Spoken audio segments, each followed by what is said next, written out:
The Secret Service stopped me at a gas station to question me. And I just remember I was like, please let me take a picture of you because no one's going to believe me that this happened. People say, oh, we hated each other, right? That's not a hated each other thing with us. Back then, when we went through all of the stuff we mentioned at the beginning of this episode, we literally got to a point where we hated each other, to a point where like she was thinking about ways to kill me and get away with it legally. You know, with my dad that I said that I was in and out of jail and in and out of psych wards, I literally was working it out. Okay, all I'm saying. It wouldn't have been hard, to be honest, back then. But like, regardless, either way, like we hated each other to a point where I remember her when she was standing for our marriage at one point, she was crying and stuff in the car, like ugly crying. And I walked away from looking at her through the like window upstairs, and I was just laughed and walked away because I didn't care. That's how much pain and hurt, like we literally hated each other. Hey, how's it going? Tommy Taylor here. And Desnekka. And welcome to the Marriage 2.0 podcast. Absolutely. We are so glad to see you. And so, Tommy, and this has been a great week, right? Like, so we just celebrated 19 years married. Yep, 19 years married and 22 together. Sometimes I forget, but way over most of our life at this point. Yeah, we've been together for a long time. Next year will be the big 20 mark, which is exciting. I don't know what we're going to do for that, but excited for it. I mean, I have some ideas. It's going to be travel. It's going to be Oasis style beach, anything right up my alley. Yeah, anything that has to do with travel, pretty much, basically. So what is this? What are we actually doing here? Well, first of all, what we're doing is we're actually going to be doing a series on our story. So as you guessed from the title, this is based on our story, where we've come from, all the way from the very beginning to all the way where we're at right now. And so we'll continue to tell that as we go. But regardless, either way, you'll notice that if you've been listening to the podcast for a while, on the actual like podcast side, not the vidcast side, this side, but been listening to that, you'll notice we have over like 100 episodes of the podcast almost. And we're removing all those. And it's because God wants us to. And he wants us to, it's not that they were bad. It's just that he wants to take things a different direction. And so that's why we're doing this. And we're going to be doing a series of different episodes, but we've always told our story high level, basically. Very high level. Yeah, we told our story high level. And so we're going to be diving into each episode, like everything we went through, which we'll tell you in a second, but we're going to dive into each one of those topics in depth, give you like how, like all the details, how we came through it, like what that looked like, and really what all was really going on mostly in that situation. We'll give tips and stuff there too, but that's the biggest thing of what we're going to do there. Yeah. So high level, we've always gone through and we've been very open and transparent about the different things that we've gone through, and on both sides. Like, it's not like one of us is higher, mightier than the other. Like, we both most certainly had our faults, but we did go through an insane amount of affairs, emotional, physical, both sides. There was porn addictions. I was a full-blown alcoholic at one point. And what's funny is, I just think it's funny, like, my mom didn't even know until this year. She's like, no, you don't understand. And I was like, no, Mom, you don't understand, because I had it covered up so well.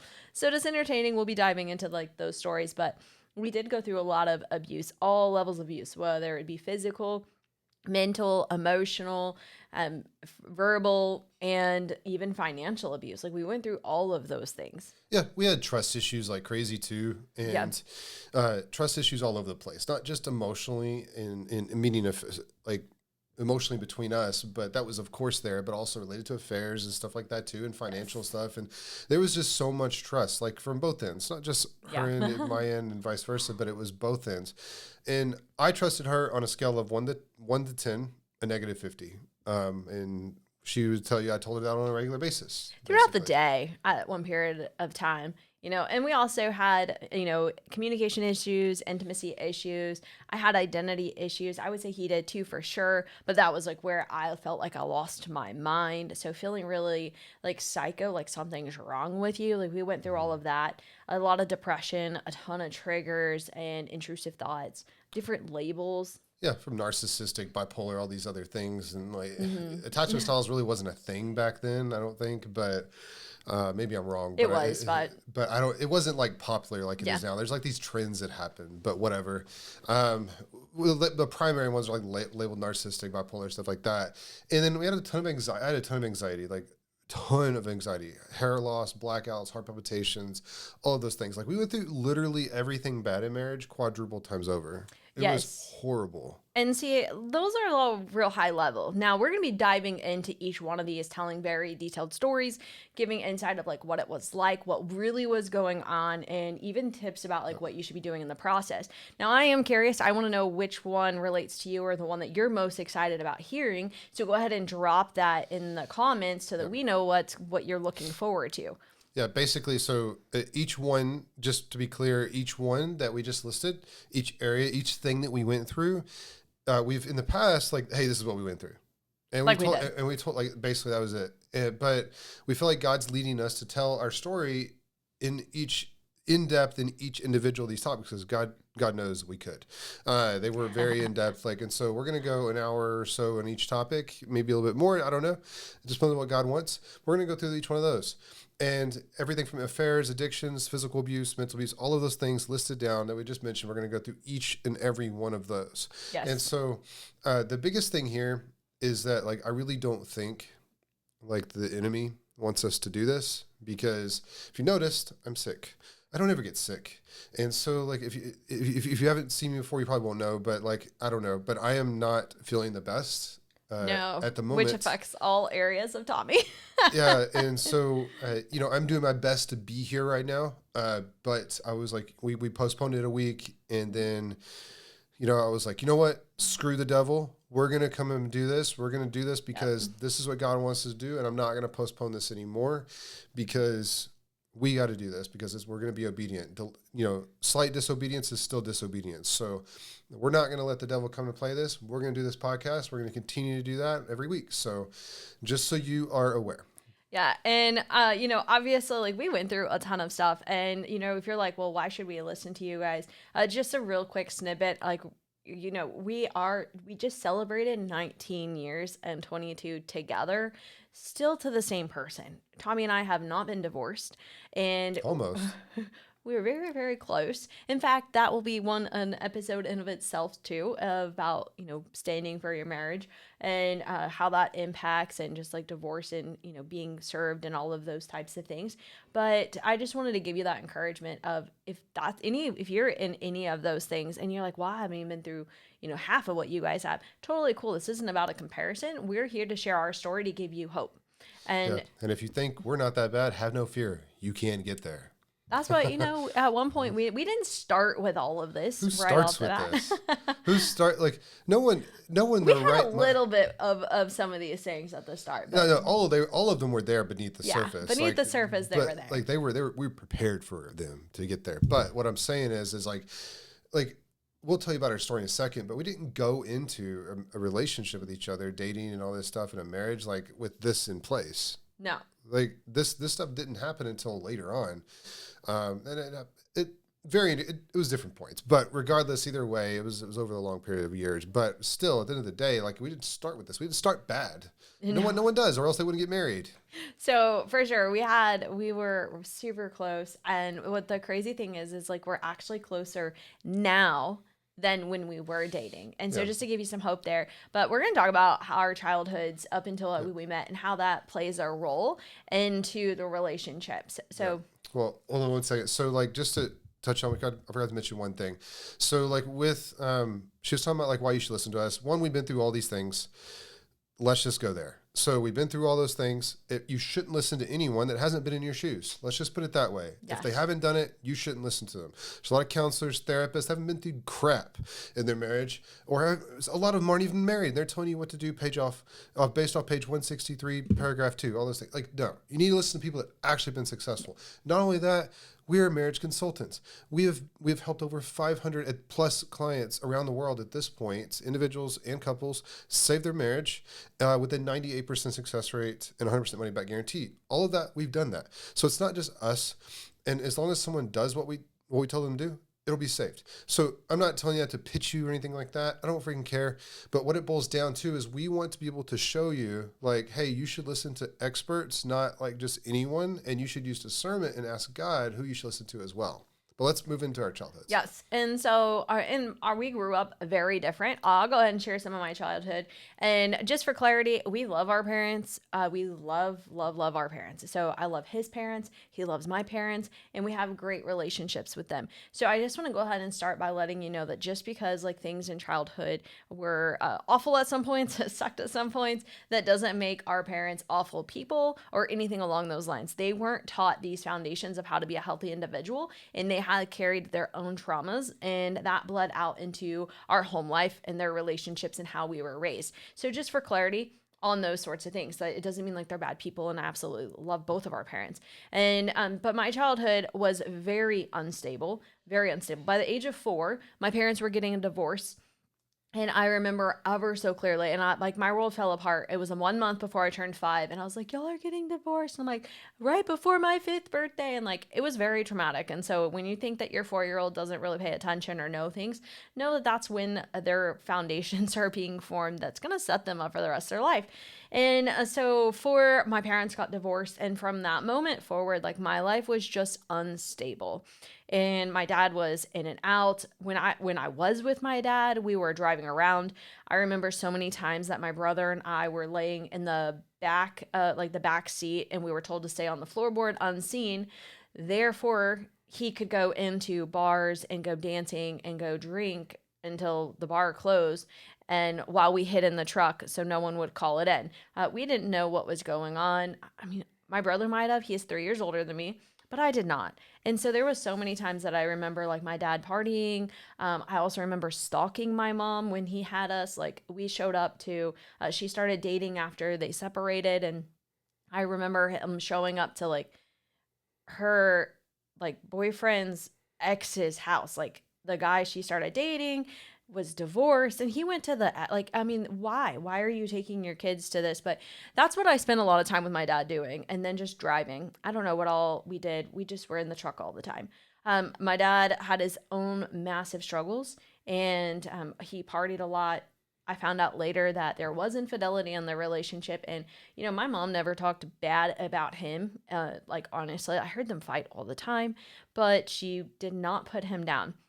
And bless her heart, like, I mean, she's like, oh, like, I feel so bad for her. And the aspect of, she heard a lot about me and my brother being like, Mom, just give dad another chance, just fix it. And, not understanding what was going on, but also like, she didn't know how, because she wasn't given those foundations to, fix those things.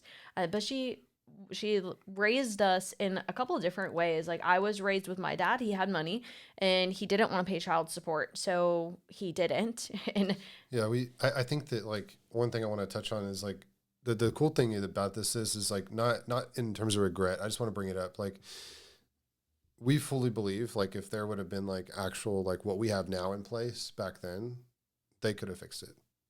Hands down. He would have been healed. They would have been, they could have fixed it.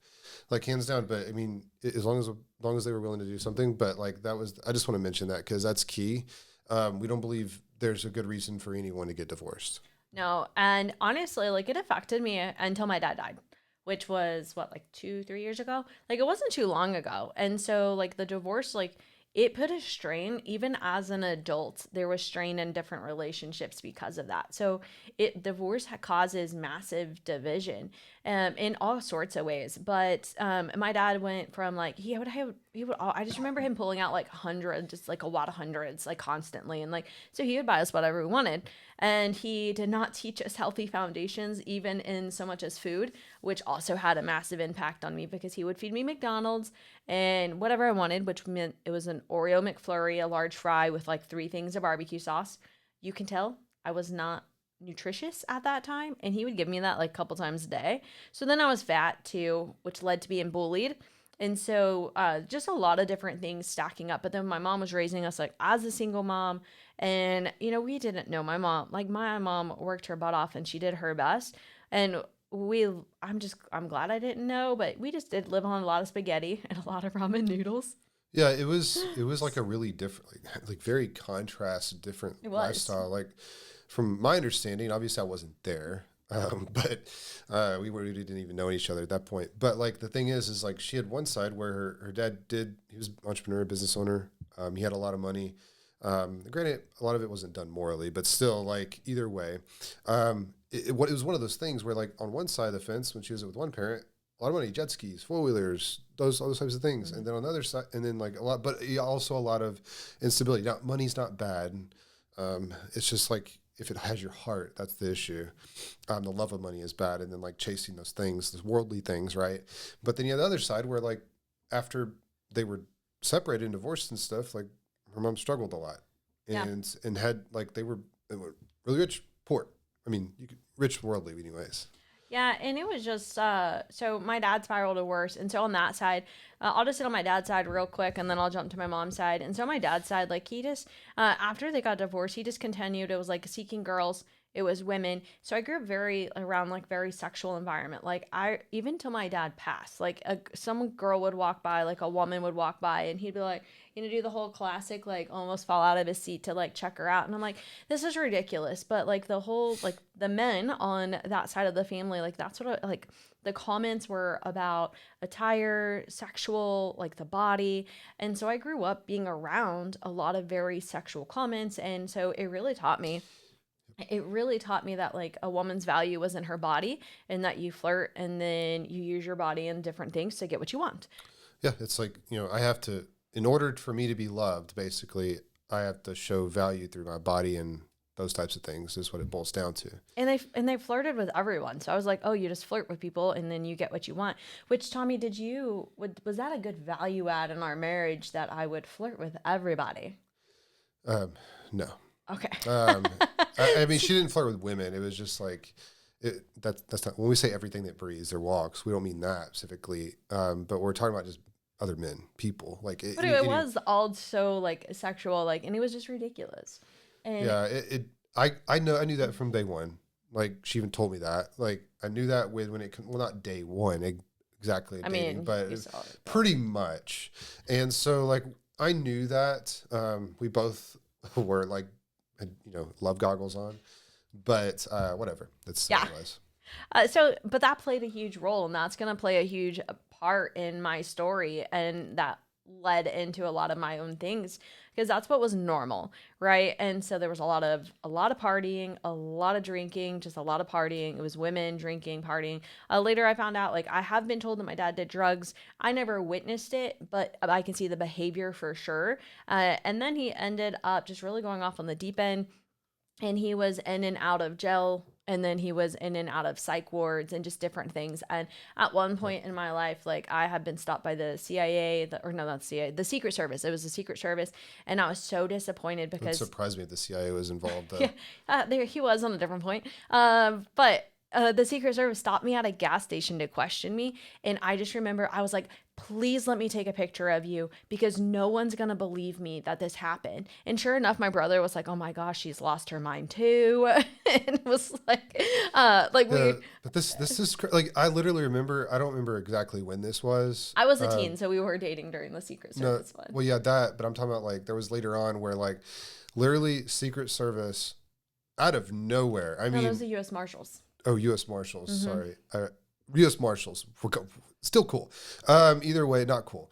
But, like, they flew into our front yard, like 6 different vehicles, blacked out, all those things. Guy, like, tucks and rolls like you would the movie out of the vehicle, and, like, pulls a sidearm from his leg, and, like, all these. Then they tackle him in the front. It's so, like, this was from, like, threatening the president and different things like that. Like, it was nuts. Yeah, it was. That was, witnessing that, like, then watching them, like, their cars weren't even stopped. I don't know how the vehicle stopped. I honestly have no comprehension how that happened, but them tackling my dad, and they did inject him and, like, took him down, and which, like, that's traumatizing. But my life with my dad, like, there was a lot of cops involved. He had a lot of fights with my brother.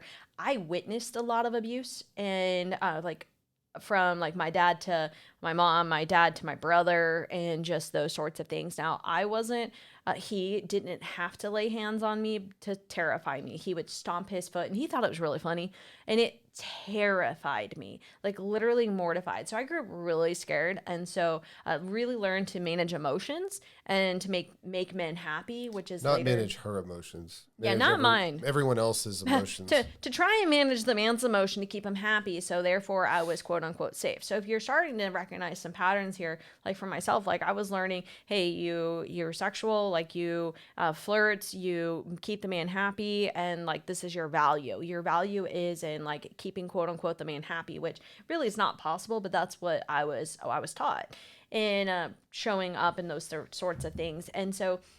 And then my brother was just as devastated with the divorce, and there was a lot of rebellion from my brother. He even ran away on one of my birthdays. Like, he was so lovely. And like he ran away, so the cops were called on my birthday and all kinds of things because he would just run away. And he did that. And then my mom had, the guy that she had started dating, she did later marry him, and they're still married to this day. And I love him. He has taught me so much. It's where a lot of like some of my carpentry type skills and being able to build and stuff comes from him, and I love him. But like their relationship didn't start solid, and so he was in and out of Didn't. Yeah, did I You said did start solid. I meant didn't. It most certainly did not start solid. And so I mean, they would start, like, they would date, and then they would kind of be together, then they wouldn't. So part of my, like, being with my mom, sometimes like she was single, sometimes she was with him, and he had two daughters. I guess he has two daughters, but they're not a part of my life, and so that's kind of why I said had. So with that, like, my life was revolved around, with my mom, his kids, because when they were over visiting, it was like, oh, I needed to spend time with them. And so my world revolved a lot around, like, my life stopped when they were around, and just all kinds of different things there. And being with three girls, it ended up being like my mom was really big on fair and loving us all the same and not having favorites. And I gotta say, she rocked at that. She does not show favoritism, and I love that. But I didn't love never having anything unique or being seen. So I grew up very feeling unseen because my brother stole a lot of that attention because he acted out, whereas I was the good one. And when I say good, Good. yeah, let's do some air quotes to this good. I mean, I got great grades because I found my worth in school, and I was always taught get good grades, go to college, and get a good job.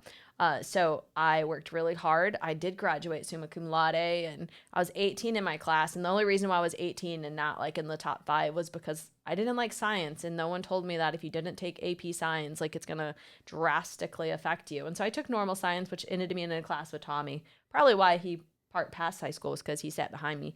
But anyways, in all of this, there was I grew up feeling very unseen, of the good one, earning my love, like earning different things. I was like, oh, okay, you clean the house, you cook dinner, you manage emotions, and then you get what you want, and then you get to go do whatever.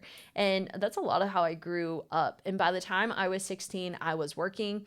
I was going to school full time, and then I would work. And I was a car hop at Sonic when minimum wage was $5.25. And through all of that, like, I learned that you earn, you work hard, you earn, you work hard, because I was paying my phone bill, my gas, for my just anything that I wanted. And I took Tommy out to eat.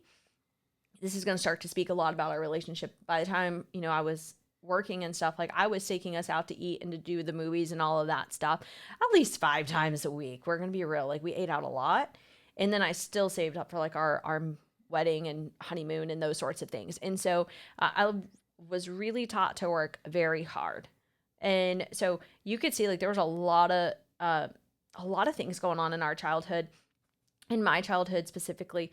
And also another thing is, like, my dad did try and take us one time, and that was another really big event. And he pulled up, and it was so confusing, in this area of, I went to get in the truck with my dad. I was like, cool, like, we're gonna go for a visit. And my mom comes, like, screaming and pulling us out of the truck. And the next thing I know, we are in a protection home where, I don't even know what the actual name is at the moment, but the shelter where women and children go to, like, avoid abuse and stuff like that. And so we stayed at one of those homes. And I know that part of my journey and my story is, like, God's used that to really place a place like that on my heart, because just there's so much more into that one that I can go into, but that did play a factor into my emotional and mental development, and also just what I saw as stable and, being a good human, and just different things. Like, all of these things were factoring in. And so a lot of survival, like, you can just pretty much, since 4, I had hit a survival.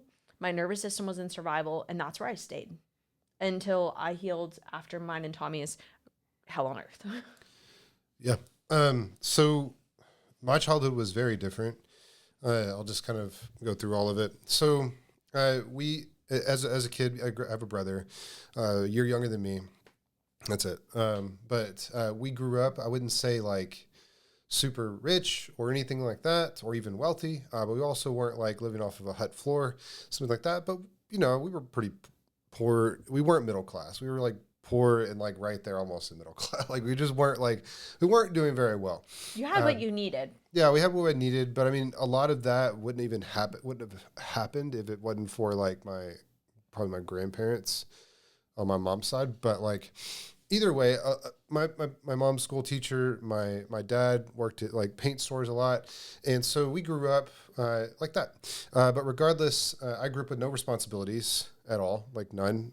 We'd have like Desnekka likes to tell the story of like being a bowl upstairs and when we met and stuff of cereal and just been there for weeks. But listen, dude, that's so nasty. Like, I just shared how I cleaned our house, and I did all of those things where Tommy would have a bowl of cereal, leave it upstairs for an ungodly amount of time where it's molding, and his mom would come pick it up.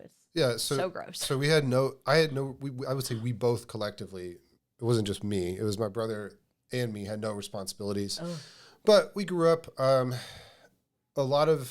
there was physical abuse in the home, especially for me on my side of things. I was always the one to be put to blame on everything because I was the oldest. It's just the way it worked. And there was a lot of belittlement with names and calling and belittling character and stuff like that. And that's a lot of the way I grew up. Now, up until 3rd grade, I don't remember before 3rd grade, to be honest with you, but my parents do. And they always said like I was extremely smart. I always got straight A's in school, all those types of things. And then around 3rd grade or so, I got seizures. I think they're called petit mal seizures, but I don't, it's been so long, I don't remember. But I had them for 17 years of my life. And so I had seizures. I didn't do well in school. I was ranked from the leading neurologist in Houston at the time, the worst EEG he's ever seen. My brain was literally shutting on and off like machine gun.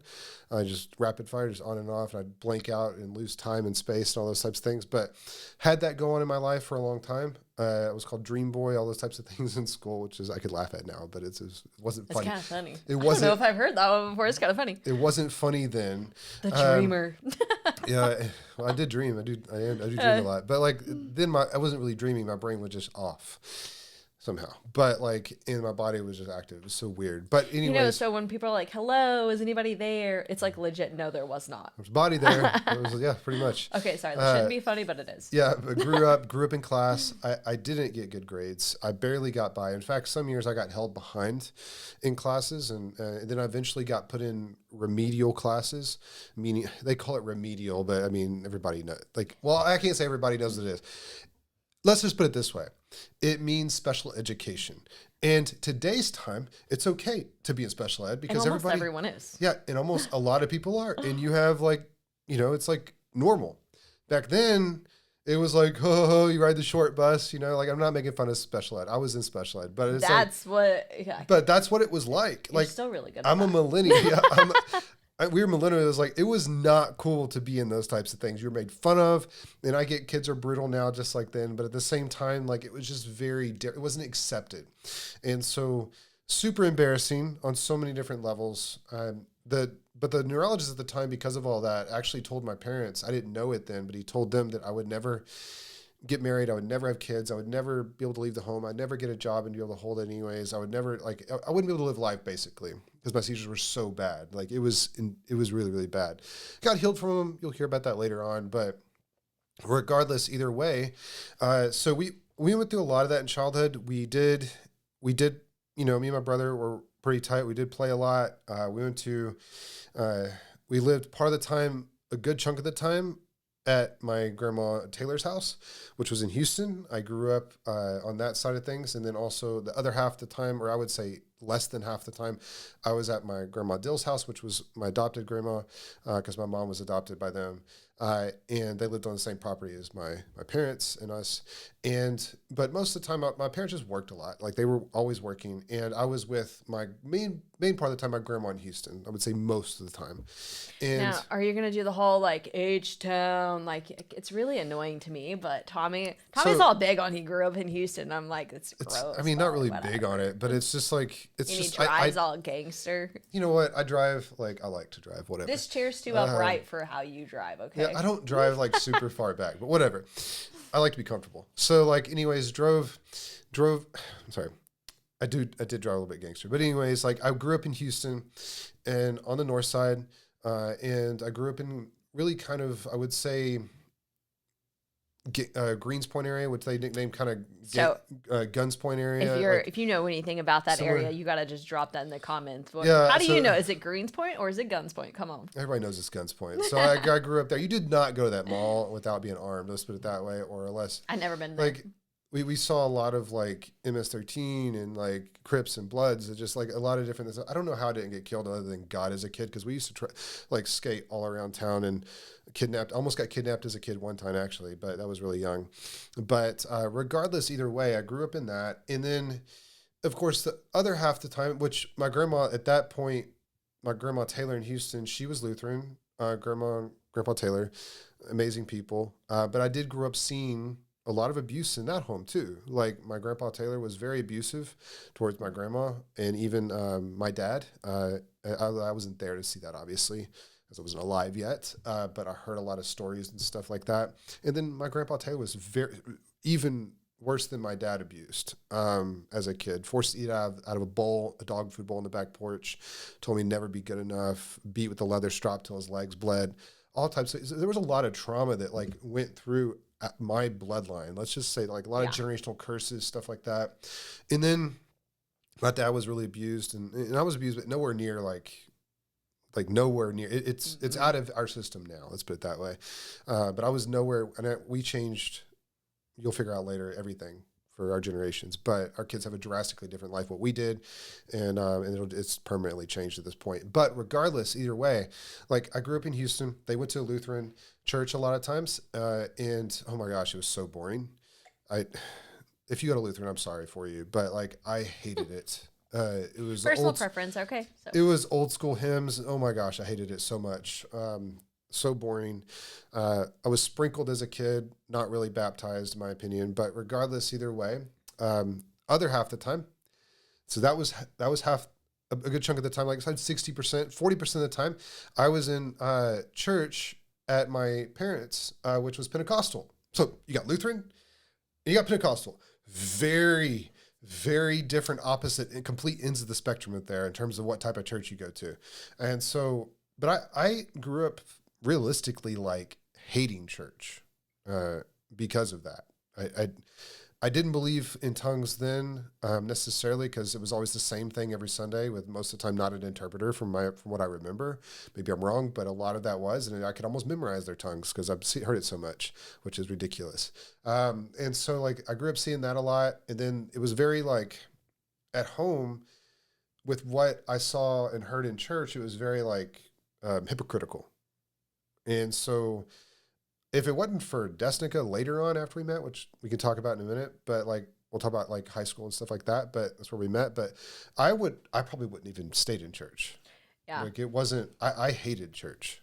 I think it's a great point. And I didn't mention I didn't mention church because I wasn't raised in church. And so I don't ever think about that when it comes to my childhood, but we spent 1 year in church, and it was one, and I was 5th grade, but I went to 4th grade classes so I could know my stepsister. You know, we knew someone, so we hung out together. And I did go to church camp. I was baptized that year in church camp, but that was it, like that 1 year. And then how I got back into church was, you know, when I was serving at Sonic and was doing all of the car hop and those sorts of things. Someone, I have no idea who, and I cannot wait to meet them because Because I have no idea. I'm like, I have no idea who invited me to the Ark Church in Conroe. And that's where, like, that was our home church for 10 years. If you hear this podcast or vidcast Yeah, on if you're YouTube, like, please I was reach the out. one who, like, asked you to go. Because, like, I was invited, but then, like, it was just an invite. And I ended up going. And so at that season of my life, when I was 16, I did nothing alone.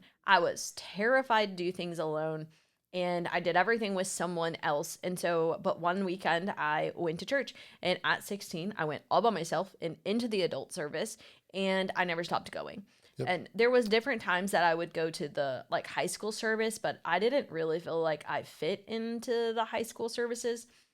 And I felt real weird. And so I would leave the high school service and I would go back to the adult service. And so pretty much been in adult services since I was 16. And Yeah, but regardless, either way, like if that is you and you see this, cool, reach out, let us know. Because I mean, you set our life. If it wasn't for her getting in church, I probably would have been in church, and we probably wouldn't have lasted. And then and not that church was, like, it was just like we fell away. If we still were with God, so I think that was a contributing factor with it. You can still go, you can still stay in church, like that whole like pray together, stay together, and like be in church.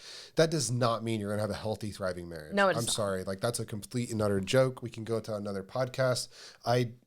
That just tells me pastors that actually say that have never been through real marriage issues, don't know what they're talking about.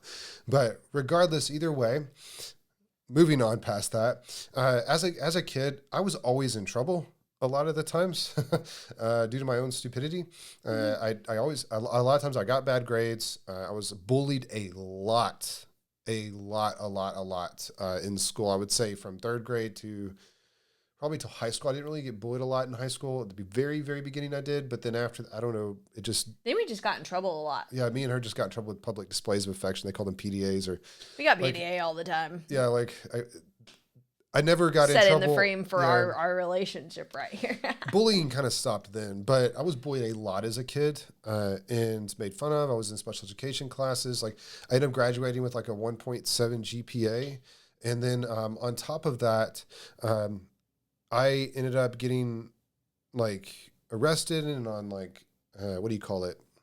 Probation for breaking and entering and stuff as a kid. I was around the wrong people, needless to say, in Houston. Yeah. But it was also my own stupidity because I attracted that. And so I got arrested. And then when we met, I was actually on probation. Still on that. I had to go to like... Winner for me. Yeah. So like... We had a lot that had happened in my childhood. I grew up with like a lot of like having to prove myself and I would never be enough and I'd never be good enough. I'm broken and defective. All of those types of things. Like, I'm hearing quite a rebel spirit in there too. Well, that hasn't changed. But like regardless, like still very much a contrarian, which is the way God designed me. But regardless, either way, I grew up a lot of that. Now, we met in high school to kind of like catch up. Now you heard hers, you heard my childhood. At least there's a lot in between there, but you've heard most of it. And so we actually met in high school. She was, I think, around 14 when we met, we believe, and I was 16, but then she turned 15 when we started dating. Yeah. So when we got together, she was 15 and I was 16. Yeah, because we actually just celebrated, like we got married, like, and so we celebrated our anniversary on June 1st, and like that's our anniversary, and so my birthday's in May, and so I had just turned 15 when we started dating in June, so I was only like a month into 15. But so I was 14 when we started and we met in gym class. We had PE together. You know, it was when they actually had you dress out, and it was when, you know, locker rooms were really for men and for women, and you know, that time of the season. But it was awful because you had to change, and the whole awkwardness of, you know, all of that. I remember them telling us not to change in the bathroom stalls, and like we would all go in there and change in the bathroom stall anyways. Yeah, I remember it was back when like you could say that's gay, and it was just stupid. Yeah, that's what the gay meant at that time. I'm really hoping that comes back. Like, I was just like, that's dumb. But anyway, so we met, and I was playing wall ball. I love to play wall ball, and it was, again, so I could just do this solo. I didn't like PE. I really wasn't fond of school. I didn't have the most friends because I was bullied a lot. I hated school. And I didn't like gym class by any means, but I would like playing soccer against the wall, where you just sit there and kick the soccer ball against the wall. And Tommy came up and he's like, "Can I play?" And we're in school and we were having gym. Of course, I have to share. I'm not gonna say I wanted to, because I did not, and I was really annoyed. I was like, "What is wrong with this guy? There's all of these things that he could do, and he wants me to come share." Okay. And I just had such like a sass. So That hasn't changed. I must say I have a lot of sass now, but it was sarcasm was extra. Like, and not in a good way, because people used to tell me like, "Wow, you really know how to make someone feel dumb, don't you?" And at the time, I thought that was cool. It's like, "Yeah, I do. It's pretty funny, huh?" It was not, but Yeah, we have a healthy like amount of sarcasm now, but it comes out in a healthy way most of the time. Not all the time. I can't say we're perfect, but we're not perfect. But now, like, it's just completely different. But from so in gym class, so we ended up having gym class together, and we ended up hanging out more and more. He would come up and then start talking to me daily, and we ended up hanging out in gym class, which led to hanging out in the halls. And then one day we found out that we lived in the same neighborhood. It was just the opposite side, so we had rode different buses, and we didn't know that. But of course, something happened, and we ended up on the same bus. I was like, wow, I was like, you live this close. And so at 15, I didn't have a car, but I did have a bicycle, and it was the same neighborhood. And so I would pedal over and go hang out with Tommy. And he was terrified of my mom, still a little bit to this day.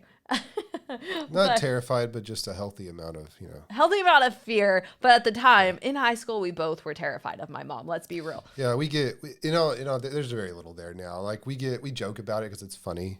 But like we get along great.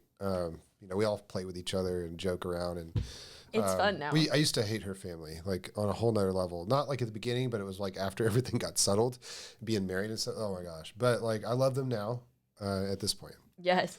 And so anyways, we found out that, we lived in the same neighborhood. And so I would start riding my bike over to his house, and we'd hang out. And, this was Tommy and his Green Day era, where he loved Green Day. Like, yeah. Comment down below if you grew up with punk rock, Green Day, Sublime, not really punk, but like, Newfound Glory. What is it? Just all those. I love like Simple Plan and Blink 182. Simple Plan, Blink 182. Horrible lyrics, I gotta say. Like we don't listen to any of that now, not in lyrics. A judgmental way, but it was just if you really listen to the lyrics, it's like, wow, this is like just speaking so much death over me right now. Yes, it really was. But that's what this was Tommy's, and this is also the era where Tommy wanted to be a rock star, but yet he never sang out loud in front of anybody, including me. And I don't think to this day I've ever actually heard you sing, and which is really funny. But he was gonna be a rock star. I don't even know if I can, to be honest with you, but it was just really funny. And so we'd go over, we would listen to Green Day. He would play his guitar. He would play a little bit. We would just hang out, and so like that was the start of our relationship. Except for it was summertime, and he kept wanting to ask me out over the phone. Yeah, so that was all before we were dating and stuff. So, and she told me no 3 times because of over the phone. I figured that out eventually, and so he's a real slow learner, because I literally said no if I want to be asked out in person. Yeah, so I didn't get that, but like regardless, either way, I eventually did, and we ended up started dating, and then we dated for about 3 years in high school. There's people that disagree with that, with their mom and stuff, but like. Yeah. Let's be real. It's not people. It's my mom and my stepdad. They say that we didn't actually date that long. However, I know they know that we were dating, because the moment my mom found out we were dating, my curfew went from 10 p.m. to 9 p.m. Immediately. She's like, "Oh, y'all are dating? Okay, your new curfew is 9 p.m." I was like, "Wait, what?" I was like, "What?" And she's like, "It just is." And I was like, ugh.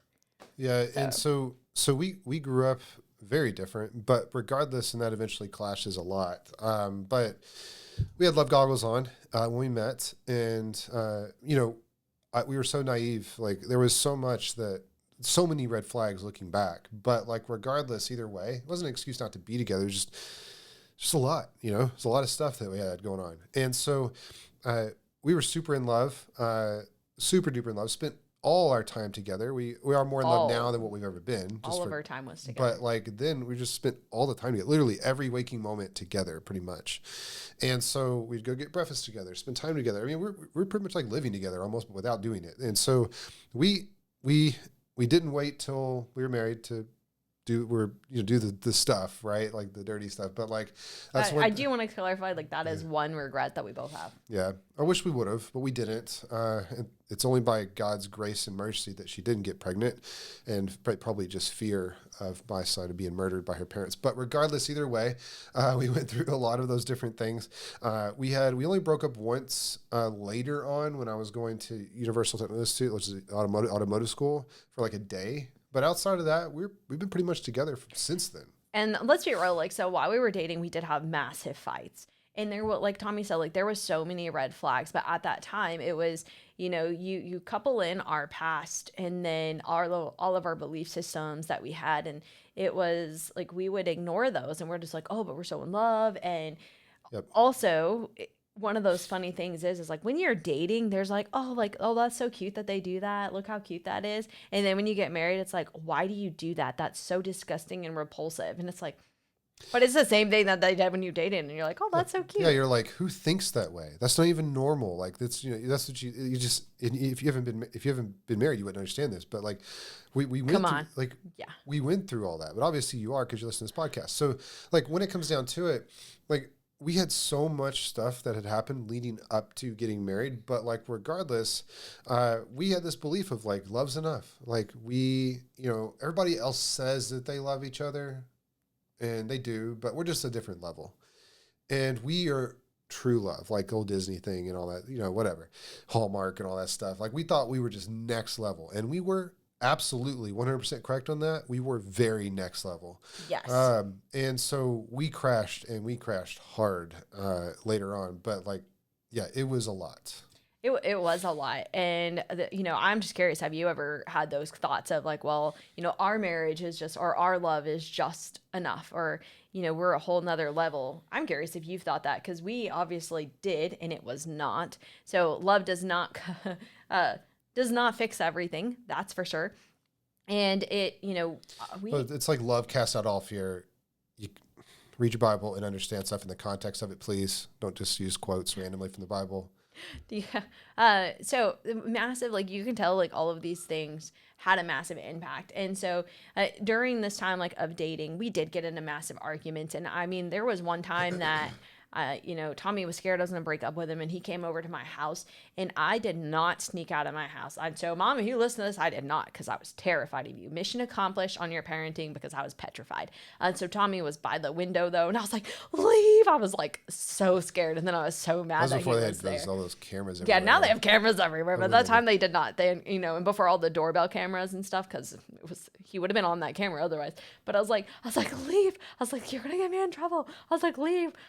So just different things along those lines. But, the whole, you carry into our childhood into these things. And I had massive low self-esteem. I had like no self-worth. Like I spent like my whole life being unseen, not heard, and having to earn my worth, and like all the flirting and just different things like for attention.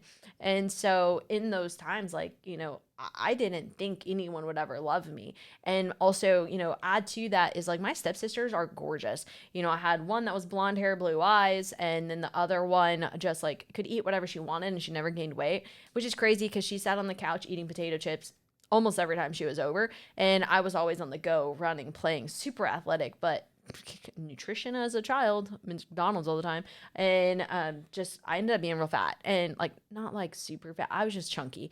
And so I had a lot of self-worth issues. And so when Tommy did ask me out, I was like, oh my gosh, I was like, someone likes me, someone can love me. And, I real clung to that. And because of like, I had such low confidence and self-worth in myself, and it did help, like that did play a role into overlooking so many things of just thinking like, oh, this is all I'm worth anyways. And so starting like a whole self-betrayal and not being able to stand up for myself in our relationship either. Like it was, you're going to find out like how you grew up, and it doesn't matter if you're like, oh, I'm never going to be like that. It doesn't work that way. See, your belief system is instilled between the ages of 4 and 12. And then any traumatic event after that. But between 4 and 12 is where all of your beliefs are hardwired in. So at 4, when my parents divorced, and then I did forget to mention like a really impactful story of my parents were divorced, and like my dad was supposed to get us, and this was traditional days of, the dad would get you Wednesday nights and then every other weekend. And I was all ready to go hang out with dad. And then my brother didn't want to go. So my dad didn't come because my brother didn't want to go. And the fact that he didn't come pick me up like devastated me. And so it was like, oh, okay, so like I don't matter. I'm unloved. And these things played a huge role into our marriage. And even though I was like, I'm never going to have a relationship like my parents. I'm never going to have a relationship where like there's cheating. I'm never going to have a relationship where there's yelling and screaming. I'm never going to put my kids through what I went through. All those never statements. See, grit doesn't outwork your belief system, which forms your identity, which then forms how you show up and how you live. You can desire all you want, but your belief system is what drives behavior and is what's driving that auto programming. And that played a massive role into where we went. Yep. And then right before we got together, so not only was I on probation, but then even before that, that's when I was like 13, and then like I was all in love and all this stuff, right? It was all puppy dog stuff. But like regardless, like, that at that time, it was a big deal. It's funny now, it's just stupid. But like then it was just like, and I fell for the whole like what do you call it? Like in love thing. I put love in this like feeling and having to get that euphoria from it and all that stuff on a giant, super tall, crazy tall, skyscraper sized pedestal. Yeah. And so we met, dove straight into that really fast, hard into love. And then you could tell like my affairs later on were the same exact way in different ways, but like in different, like in terms of fast into things. But like, anyways, dove into that really fast. And then also, I had beliefs when I was a kid of like, again, I'll never be enough. I'm broken and defective. But then also I had beliefs of like, hey, I have to work 10 times harder than everyone else just to get a little bit ahead. And everybody else is just lucky. And it was because of beliefs I had when I was a kid and like the whole school stuff. But like we both went into marriage, like, with a ton of toxicity. Oh, yeah, there was a ton. And I don't think you finished that story, Tommy. So the girl before me that Tommy dated, like, he was like, oh, she's the one. He was, like, super in love with her. Like, I don't even think y'all were together very long. No, I mean, well, it was, I don't know. I don't remember. It's been so long. I was 13 years old. Yeah. Like, I mean, 13, 14 years old, somewhere around there. there. But he was like devastated. He was like, he thought that was going to, like, he was going to marry her and stuff. So you can tell Tommy fell hard really fast. Like, he even asked me to marry him like a month into dating. And I was like, that's dumb. Don't ever ask me that again while I'm in high school. Ironically, he did ask me while I was in high school, but it was, in his defense, technically I was finished with high school because I graduated in December. I just didn't walk till May. And so I was done, and he asked me to marry him on Christmas. So technically he didn't ask me in high school. So there's that. But I will say that, him thinking like that she was the one and being all that devastated, like that played a huge role coming into our relationship too, because you were super sensitive and super emotional, and if you thought I was mad, you thought I was going to leave, so you would freak out. Yeah, I was always like trying to, like, she breathed wrong. And that translated well into our marriage. Like it was, for sure. Even if she breathed wrong, I'd try to like freak out and be like, are you okay? Because if you're not okay, I'm not okay. And like all this other, it was so much stuff that happened with that. We even wore like, I forget, you just reminded me of it, but like. We had the promise rings. The promise rings. That was before we got married. The promise rings and, for each other. And I don't even know if we still have those, probably, but knowing her. But he's like, knowing me. Yeah, I keep stuff, sentimental things. Yeah, but there's somewhere, probably don't fit my fat fingers now, but regardless, either way, we had those and grew up with those. They were little like inscriptions around them, which was really cool.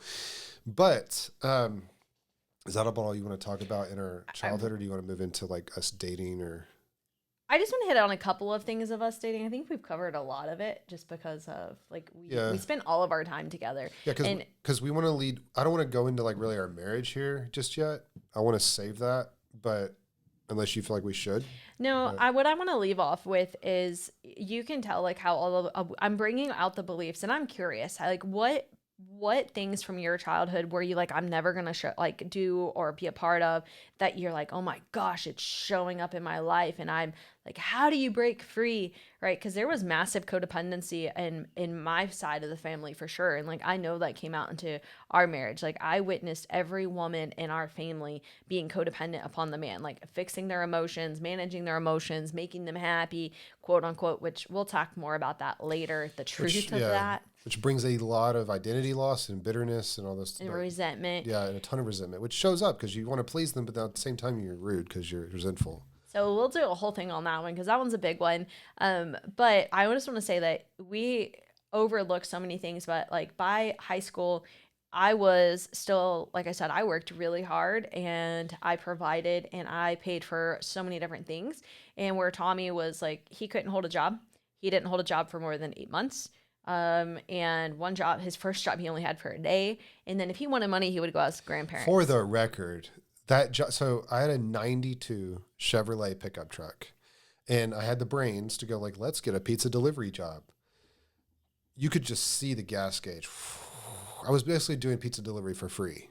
So he quit the first day. But anyways, just for the record, all I'm saying is Tommy did not have to have that responsibility. He didn't have like chores or picking up after himself, but he also didn't have anything that, hey, you have to have the consistency or provision and those sorts of things, which that's going to play a huge role into our marriage as well. But also I want to highlight for all the parents out there. So I just want you to know of recognizing like how our beliefs that started setting us up for our relationship and that played out into our marriage started for us around 3 and 4. Just different things, 3 and 4, and it does play a role. So just to reiterate that, how important the structure and the things that your kids are experiencing, from 4 to 12 really is. Yeah, people say kids are resilient. They're not. This is where they're being formed. And then also, for those of you who are, crap, my kids are older, great. That just means that there's more for you to teach, which means it's more important for you to learn those foundations, to teach them that they have to unlearn and correct now that they're older, which is not impossible. It just is going to be more work on your side. And it's that you may not have known, but it is your responsibility to learn these foundations and have these fixes. And the other thing that I want to just mention and hit on here is like, we didn't come into our relationship going, oh, like we want to have the worst marriage ever, like, or anything along those lines. Like, we were really adamant about creating a different life than anything that we had seen before. And it wasn't like the desire and the grit wasn't enough. The love wasn't enough. The desire wasn't enough. The grit wasn't enough. The love wasn't enough. The love wasn't enough. Like we fell to the level of training and the beliefs that we had. Yeah, the point of this is like you cannot outwork deep-rooted beliefs in your deep-rooted, basically your programming, regardless of what it is. Like you will never, it goes back to like, well, this is how we came up with the whole NeuroGenesis Protocol is like, if you want more, you have to become more. Yes. Like it's literally biblical. Like, and so like when it comes down to that, like you will never, I don't care how much grit you have.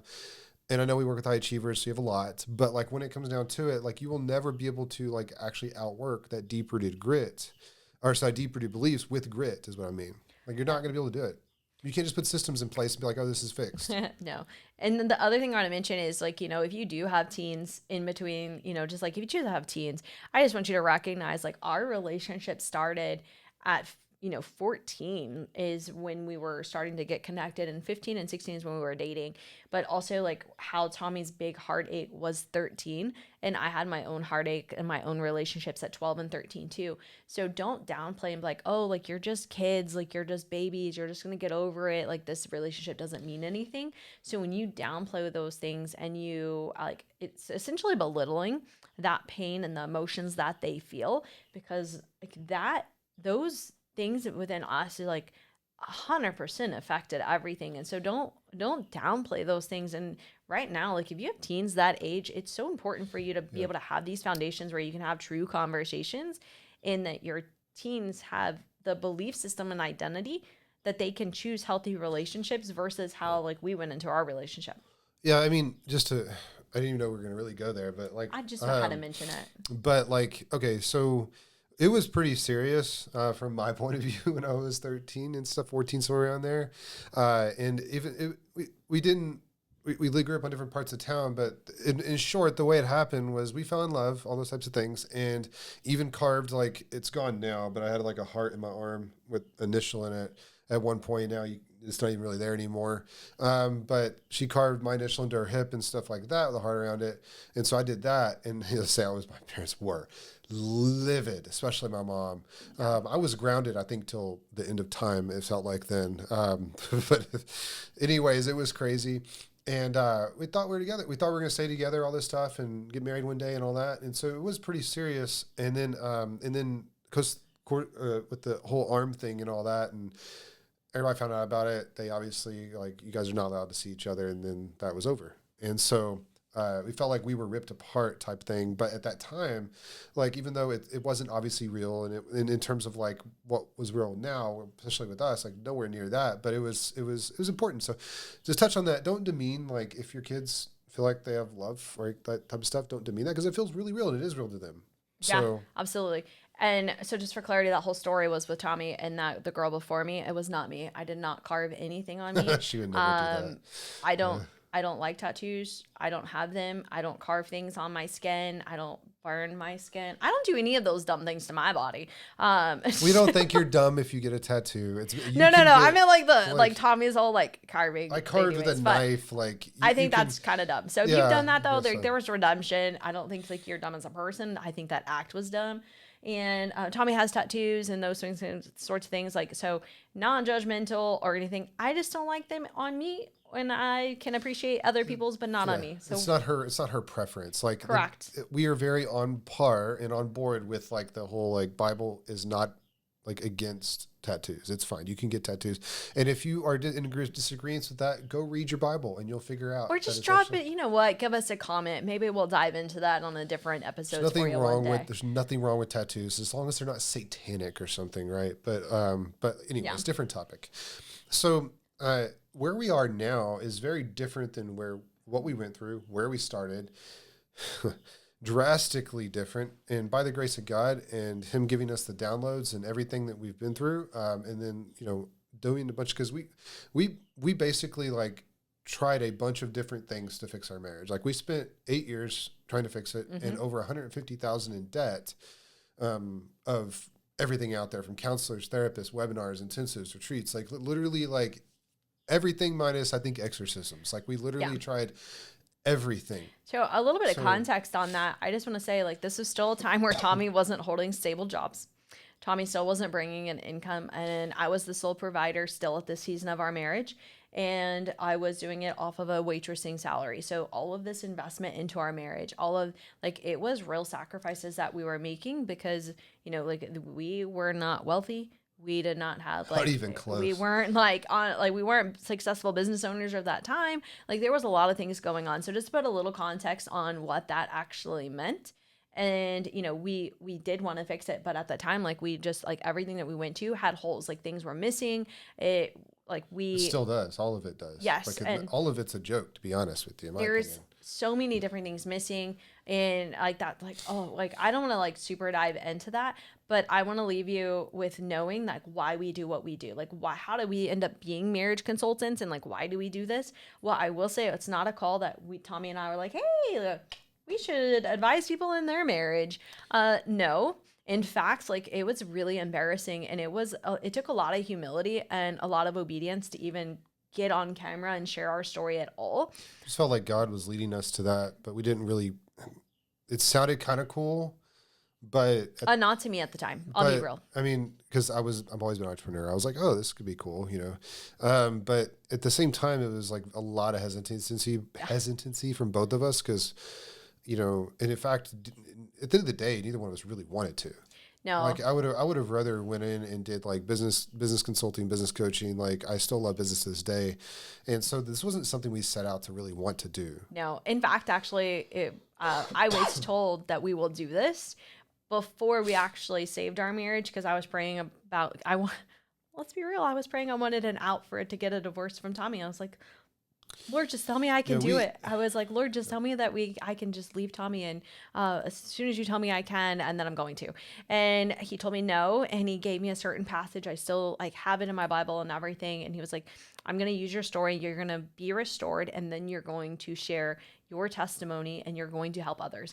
And I was like, let's just say I had a lot of unchoice words for God at the time. He's a big God. He could handle it. And I was very explicit about how I felt about that I did not want to do this. And so getting online and telling the world every dumb thing that you've ever done, the most embarrassing parts of your life that you're like, oh, I hope no one ever finds out. And then you're told to come. And now we're even told to come share even more details. And so it was like, great, those sorts of things. But like, cool. This is that yes and amen and the obedience that we live and walk by. Yep. Yes and amen for the record means yes. Before the amen means yes, whatever you ask next. My answer is already yes, God. That's just the way that we live. Still to this day, that's why I'll always live. Do I like it? Not a lot of the time, to be fair. Anytime God's ever asked me to do something, it's been challenging, even to this day. And even now, but it's okay. We are choosing to move through that and choosing to be obedient because we love God and we love what we do now.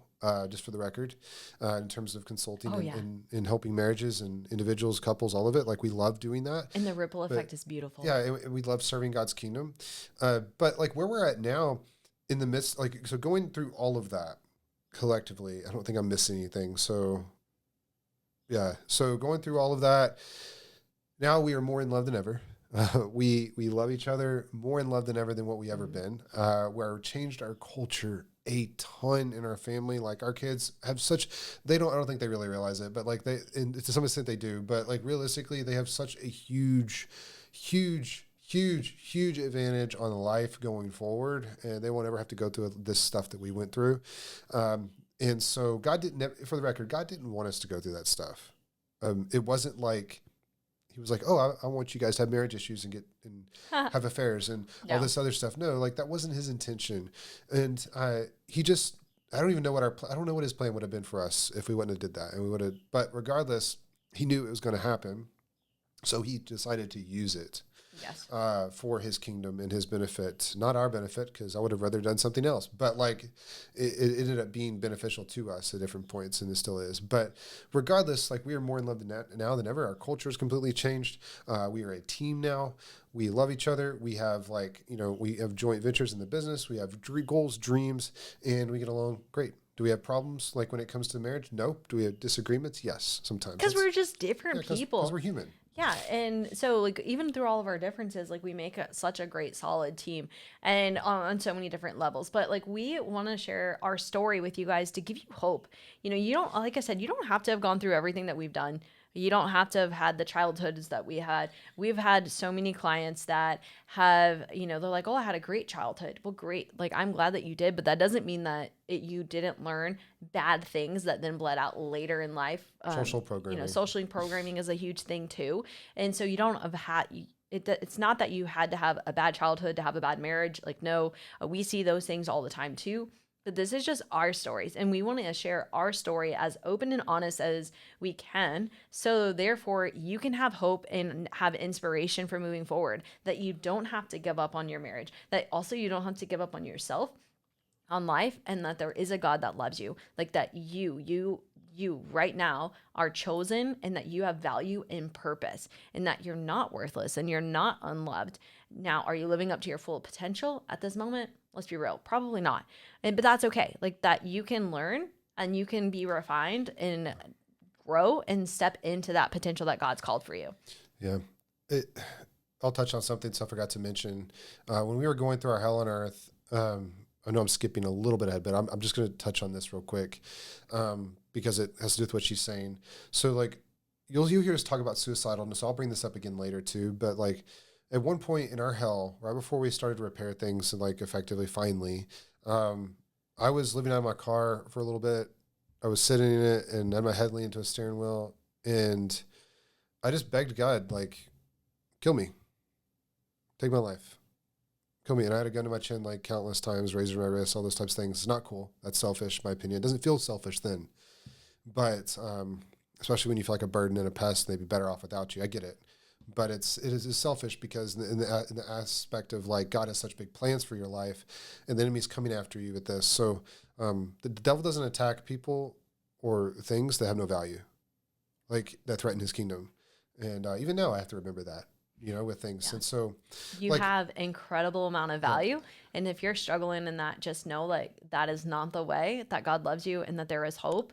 and that there's light. Like these are things that like Tommy is, he no longer suffer from, and our life is drastically different now, and so you can have that too. Hang in there. Just for the record, like people say, oh, we hated each other, right? That's not a hated each other thing with us. Back then, when we went through all of the stuff we mentioned at the beginning of this episode, we literally got to a point where we hated each other, to a point where like she was thinking about ways to kill me and get away with it legally. With my dad that I said that I was in and out of jail and in and out of psych wards, I literally was working it out. Okay, all I'm saying. It wouldn't have been hard, to be honest, back then. But like regardless, either way, like we hated each other to a point where I remember her when she was standing for our marriage at one point, like, and we'll talk about more of this later, but she was crying and stuff in the car, like ugly crying. And I walked away from looking at her through the like window upstairs, and I was just laughed and walked away because I didn't care. That's how much pain and hurt, like we literally hated each other to that point. Now, you may not be there, and you may never be there, and I hope you never are. But like if you are, just know that if our story can be that bad and as bad as what you're about to find out, because we're going to tell our story in detail to a level that you will be like, wow. In fact, I feel better about where I'm at right now. Right. And so like, good. And there's hope for you. Yeah. Like, so, like, was that bad? Wow. But we're going to tell you so many different stories that no one has ever heard. And so, they've been hidden, not that we hid them and suppressed them, but they just never felt called to do it and tell anybody. So here's our story, high level, but now we're about to dive into the deep end of things with our story. So just so you are aware. Yes. But there is a lot of hope for you. We just want to leave you with that encouragement and hope. And we also really do want to hear from you. So like, subscribe, obviously, like do those sorts of things. But we want to hear from you. We want to know like what resonates with you. Where have you struggled? And, if you have questions, ask questions. That way we can drop things in on the next episode for you.